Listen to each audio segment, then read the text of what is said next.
I think the bigger issue that Supercon faces is open-toed shoes, open-toed shoes, open-toed shoes.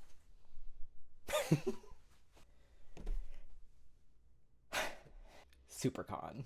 Yes. All right, so it's been a minute since I've done one of these, so bear with me. And I was silly enough this weekend to not get any footage of my time at Supercon specifically. I didn't think I was going to make a vlog. I was just there, and then all of a sudden, Miami happened. And then I wanted to make a vlog about the Supercon Miami experience. Ultimately, why I don't know that this con, even under new management, even under ReedPop, I don't know that this con can ever be viable unless they're able to change it in the ways that I will talk about further deeper into this video. What the heck happened? Quick little rundown. I ended up driving there with my mom and my aunt, which was an interesting experience on top of everything. It was both of theirs first time at a convention. My wife, who, if you've ever met us at a con, she is typically the one who is with me if there is anybody with me. The mom and aunt thing was definitely a fun little twist to it, but they had a lot of fun and I'm glad they enjoyed themselves. But basically, we drove up to Miami. Definitely glad I did not fly. Packed 2 suitcases worth of stuff, wheeled it in, and that's kind of when our interesting weekend began. I get my badges. I roll in, go to my table, no problem. Went back to help out somebody get their badge before the badge line closed for the night. So I made my way down there, got the badge, everything was smooth there. I tried to get back into the exhibitor artist alley area, and the security officer guy told me that I was not allowed to go in. So I typically wear open-toed shoes to load in.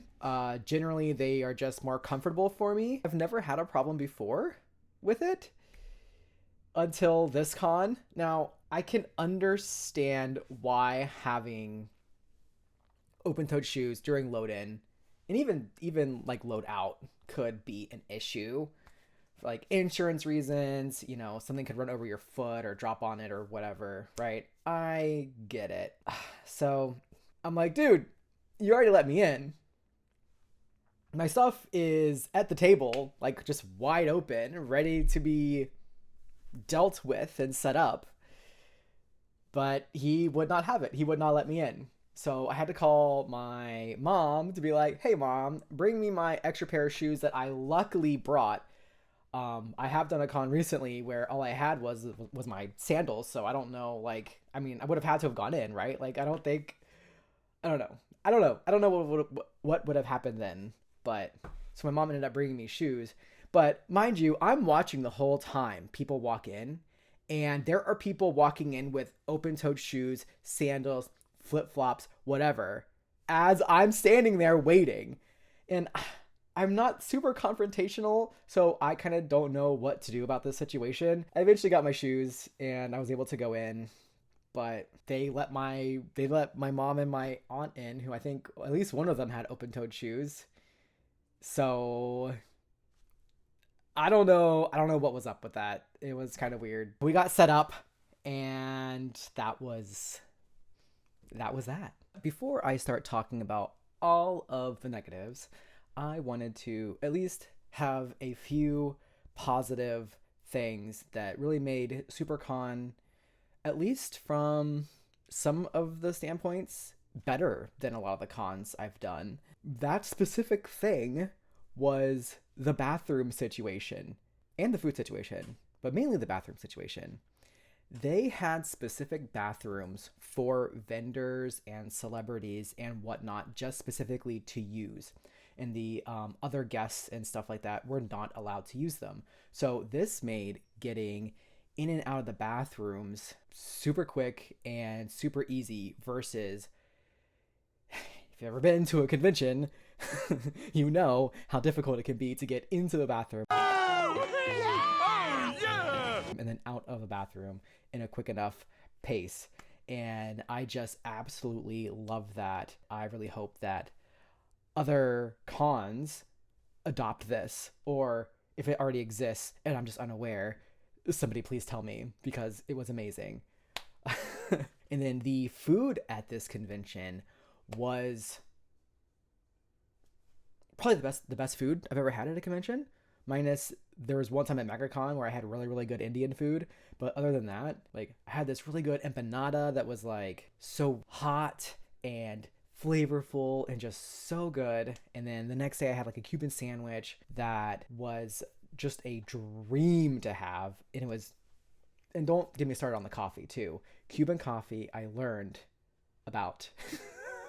It was like a Cuban espresso. I forget what it's called, but you're supposed to do it in a shot, I was told.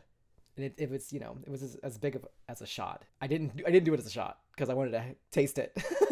But it was fantastic and it woke me up. I was good to go for the whole day, basically. Other really amazing thing was all of the people that I got to talk to and re-meet. There was quite a few people that came to my booth that has seen me at other conventions and came up and talked to me and were such sweetie pies. And I don't know, cons are almost always great for interacting with people. But despite those two good things, how do I want to approach this situation? So Supercon is 3 days long, Friday, Saturday, Sunday. Friday, 10 a.m. to 7 p.m. Saturday, same thing, 10 a.m., 7. And then Sunday, 10 a.m. to 5 p.m. Friday, I'm sorry, I feel like this with every con for the most part, unless it's super huge. Fridays, I feel like could just be 12 to, because I understand wanting to make it longer.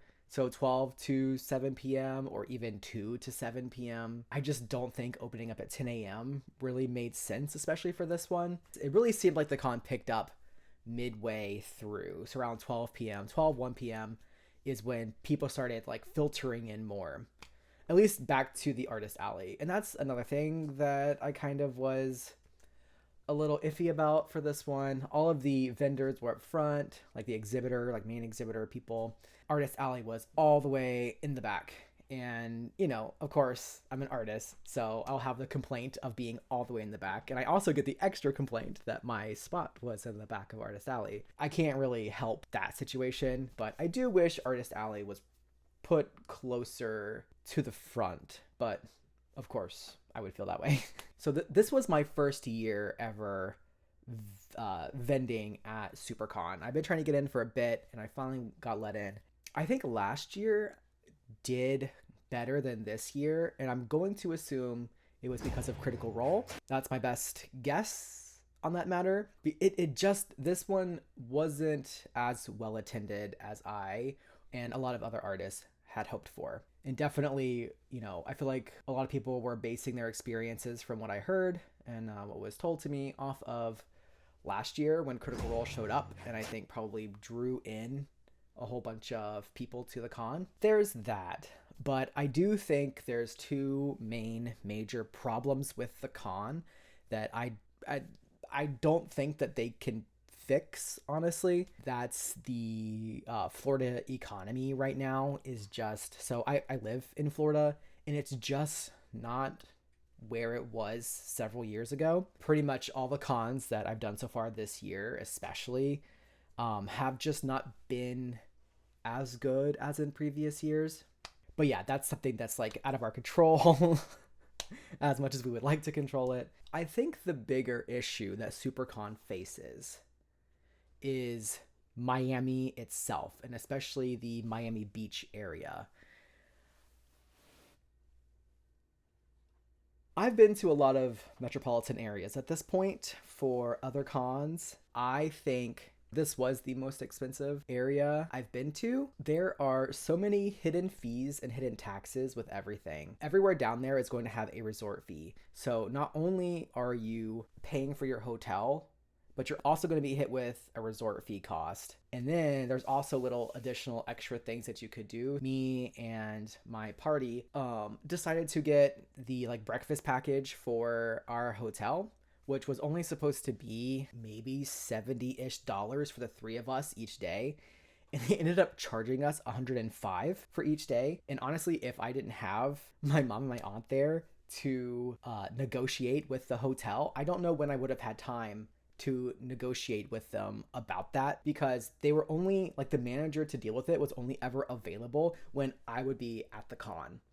And so I heard from a lot of people about the resort fees being hidden and getting hit with it last minute. Yeah, it was just wild. We ended up getting the breakfast thing taken care of. The breakfast there, if we wouldn't have bought that, would have been cheaper than paying that. Like, and initially it wasn't that price. So I don't know what happened. I don't know when they decided to honestly scam us into that, but that wasn't the price that we paid for online. And so, yeah, I don't know. And then another thing that you'll find, every restaurant you go to has an automatic tip for 20%. 18 to 20%, I think is what I saw. Again, I can kind of understand, because, you know, if it's like, I don't know, spring break or something like that, and you have a whole bunch of young people coming down and they don't want to pay for, like, they don't want to tip your staff or whatever. Like, I completely get that. But the problem is they don't tell you this.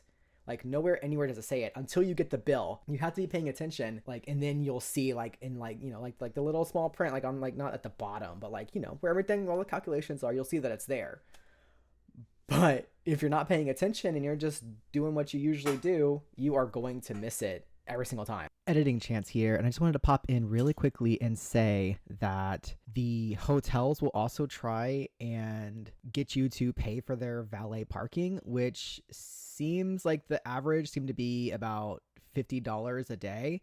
Don't let them do that. You can easily go park in the parking garage yourself and quickly and almost effortlessly walk to your hotel. We ended up paying only $20 a night instead of the $50 because my mom didn't do the valet. She was like, well, wait, where's the car going to be? And they like vaguely pointed that they were going to take it, you know, just over here this way somewhere.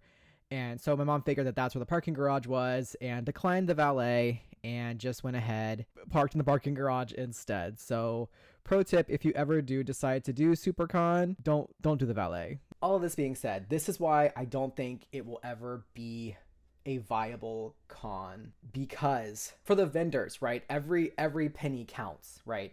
So, you know, all of these little things stack up, and if you're flying in, having to get a hotel, if you have to Uber or anything like that, and then at these like restaurants and stuff like that, you're paying like extra hidden fees, and there's like extra taxes too. It all adds up, especially with a lack of attendance, or at least a lack of people ended up coming into Artist Alley. It felt like a lack of attendance, but maybe it wasn't. Maybe it was that people just weren't making it back into Artist Alley, which could have been the case. If it's a weight on the vendors, then it for sure is a weight on the attendees as well. You know, a lot of people that I talked to were from the Florida area, not necessarily Miami itself, but from like the general Florida area. And with our economy being down as it is, I could imagine coming down there and paying for all these extra things. You don't have that much money left over to, on top of the badge and stuff like that, you know, to pay for stuff. Yeah, I don't think by the end of everything, I don't think the people who made it back to the Artist Alley, I just don't think that they had that much money left to spend. And Miami makes it very adversarial for all parties involved to have a like good money flow. So, I mean, I think the only way ReedPop can grow Supercon, honestly, is if you turn it into a party con. That's the only way that I can see this, because it has to be like a destination thing. Like, it's got to be one of those like MagFest or Anime Expo or Dragon Con, where, you know, people are going knowing the expensive things and going anyway because they're going to have a great spectacular time, and it's going to be worth their money to do it. You know, they're saving their money all year to go to this. I just want to pop in and also say Miami needs to be part of the reason why people come. Miami is a crazy cool place. That's why they need to make it like a party destination con, because it is expensive, but people are going there anyways because it's Miami Supercon. It's the thing to do. It is like spring break for cons. You know what I mean? I think that's the vibe they need to hit. And I just don't know that this con could do that. I guess we'll see. It was profitable. It just wasn't profitable enough, I don't think. We'll see if I try it again next year. I'm still on the fence about it. All right. So I also wanted to talk about some other crazy things that happened at this con that made it a little extra stressful, to say the least. So the first night we got to the hotel and we didn't have AC.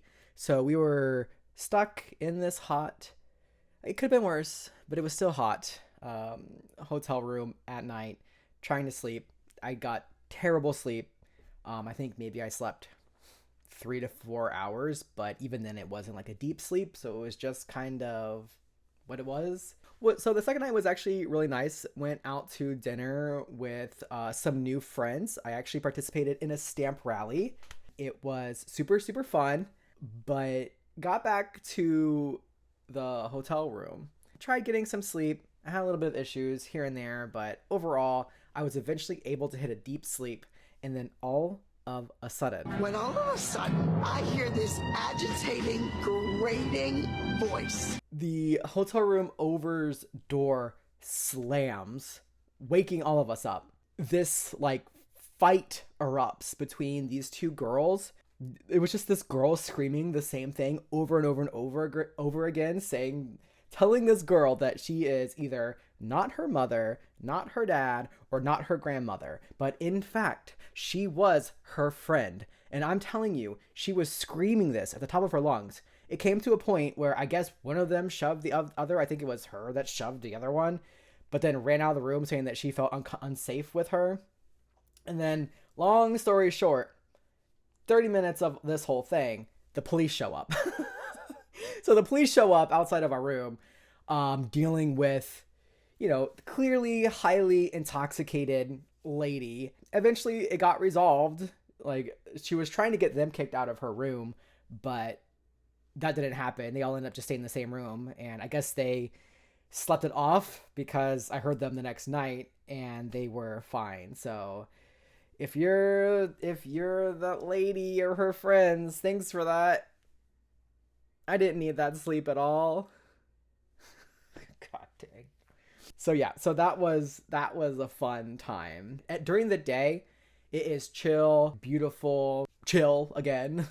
But at night, that's when the party starts to happen, which is why I also say it should be a party con. Is there anything else? Oh. But then Sunday, around 2 p.m., so 3 more hours of the con left, and my mom went and got us lunch, came back, and told me that her car was almost towed. It was on the truck to leave up the parking garage. And my mom caught it right at the last minute. She was able to get her car back without having to go figure all that stuff out. But yeah, my mom's car got halfway towed. So that happened. Not stressful at all. More other things like the parking garage that they took the car to after that.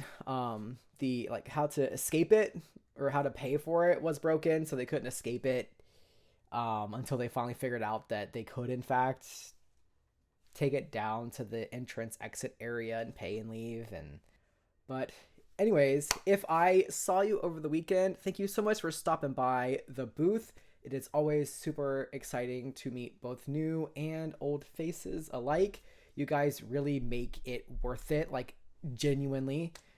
If I was just standing there not talking to anybody or showing off my art or anything like that, I would probably have just dried up. So thank you so much.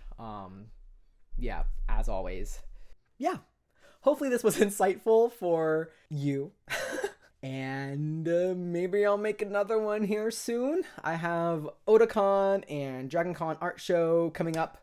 So if you are going to any of those, definitely swing by. I'm going to have some new items for sale, hopefully at Otakon, for sure at DragonCon. Follow me on all the things. We're still coming out with cycles, by the way. So if you haven't read it, definitely feel free to go into the links below and read that. And definitely like and subscribe to bless the algorithm gods of my existence. So until next time, goodbye. I think that's it. Hopefully that's it. Hope I'm done. All right.